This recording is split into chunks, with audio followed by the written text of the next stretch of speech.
Estamos em nosso portal Ternura de Notícias e mais uma vez em nosso estúdio de entrevistas e recebemos com muito prazer pela primeira vez doutora Meiriele Meneghini da Costa. Ela que é psiquiatra e realiza atendimento na Vision Core em Ibitinga, traz hoje um assunto sobre comportamento, sua especialidade. Bem-vinda, doutora. Obrigada. A gente já inicia a nossa conversa de hoje falando sobre um tema muito interessante, estresse. O que diferencia o estresse normal do estresse patológico nas pessoas? Obrigada, Nela, pelo convite. Aceito com muita alegria, porque o que nós queremos é esclarecer para a população que o estresse é algo que vem aí comprometendo o comportamento da maioria das pessoas. Quem não tem estresse, né? Quem não tem. Por isso é importante essa pergunta, porque o estresse normal é um estresse sadio, tá? É um estresse saudável, que ele que agiliza aí nosso dia a dia, que nos impulsiona aí a buscar as coisas, a querer o melhor, né, que levanta a gente da cama. O problema é quando esse estresse começa a ser ruim. O que é um estresse ruim? É um estresse que a gente denomina de estresse patológico, onde a pessoa começa a estar em alerta o tempo todo. Por quê?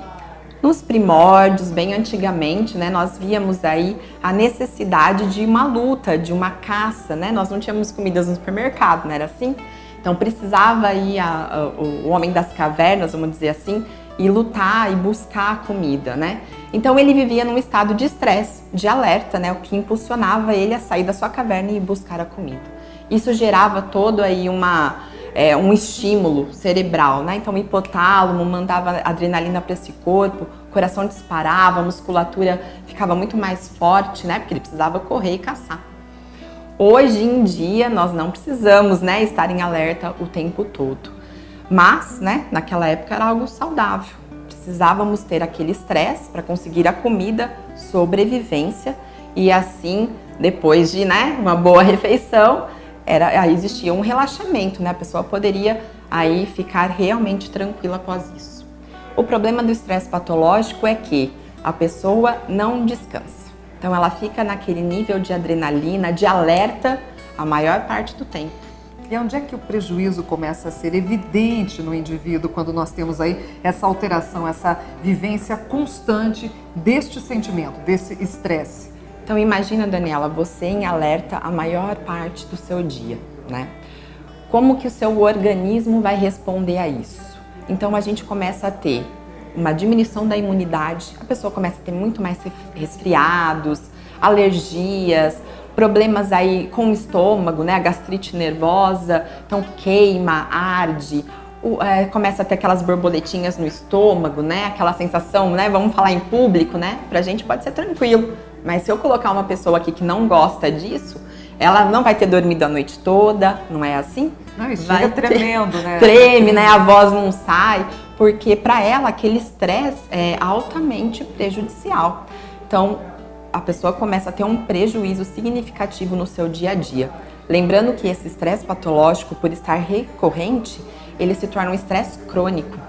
E aí começa a ter não só sofrimento físico, mas também um sofrimento comportamental, ansiedade, transtorno de pânico, depressão, e um dos piores problemas que nós vemos hoje é o abuso de substâncias. Então a pessoa de drogas, álcool, remédios, até o próprio remédio em excesso. Isso, mas o álcool é campeão, né? Então a pessoa começa a fumar, a beber para aliviar aquele estresse. O problema é que isso vira um ciclo sem fim. E sobre a questão desse enfrentamento, já que nós falamos, né, que o estresse ele é parte, né, de um indivíduo, né, é um sentimento que está dentro de nós, né, e para isso temos que ter, né, todo um equilíbrio do enfrentamento diário dos conflitos. Como é que a gente pode avaliar qual a personalidade que este indivíduo, né, a gente tem aí como um perfil, a personalidade ideal para a gente enfrentar esses problemas no dia a dia? Eu falo que o equilíbrio é sempre uma coisa muito difícil de se achar, né? Mas nós vemos aí que tem pessoas que conseguem enfrentar numa boa, né? Elas veem aquilo como um problema que tem uma solução e começa assim rapidamente a resolver aquilo e não sofre. Eu falo que tem algumas panelas que são pessoas que são panelas de pressão, né? começa a pitar e explode, e se não fizer naquela hora, né? E aí o mundo despenca. E tem pessoas que eu falo que é uma superfície de lago, né? Em cima tá uma calmaria, mas embaixo tá aquele turbilhão, né? Então é uma pessoa que não sabe dizer não, que não consegue colocar o limite no seu dia a dia e aí acaba sofrendo muito com o estresse.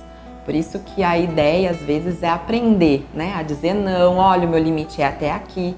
Se você for além disso, com certeza você vai ter aí alguns problemas, não só físicos como mentais.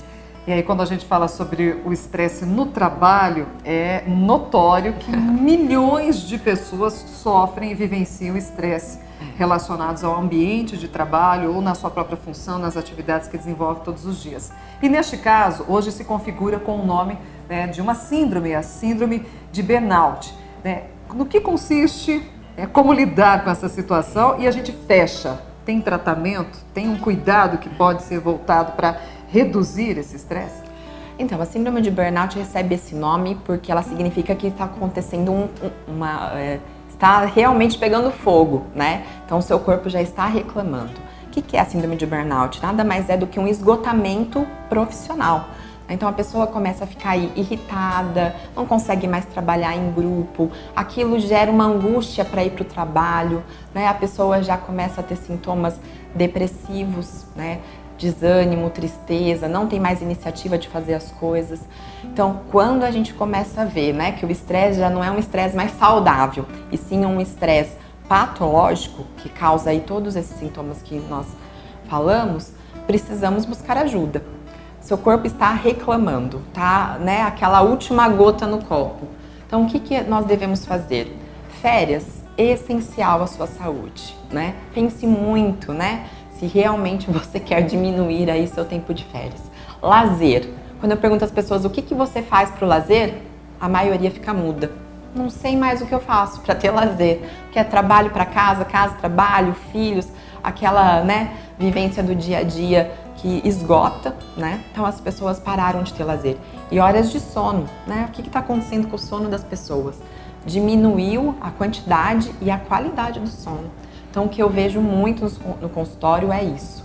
Perda da qualidade de vida, perda, né, de um tempo de lazer, um tempo benéfico para você, nada de exercício físico, o que acaba gerando aí piora, né, de tudo, obesidade, qualidade de vida, que é uma das coisas que a gente vem batendo aí na tecla, e o sono ruim, né? Sono ruim significa noite mal dormida, cansaço no outro dia, e aí, né, um turbilhão de acontecimentos. Tratamento. Se autoajudar, né? Se você não está conseguindo sozinho, procure ajuda, né? Graças a Deus aqui em Bitinga nós temos profissionais, tanto na área da psicologia como na área da psiquiatria, capacitados para orientá-lo, ajudá-lo. É essencial, né? Procure ajuda, não fique sozinho. Doutora Merielle, nosso muito obrigado, né? Acredito que em outros momentos a gente vai conversar muito mais sobre a área de comportamento. E para você que nos acompanha, quer saber mais, né? Se identificou, teve algum diagnóstico frente a tudo que nós falamos aqui sobre o tema estresse? Clínica Vision Core. Em Bitinga temos a doutora Merielle Meneghini da Costa, ela que é psiquiatra e tem todo um atendimento voltado para cada indivíduo, para a família, para adultos e também para as crianças. Isso mesmo, Daniela.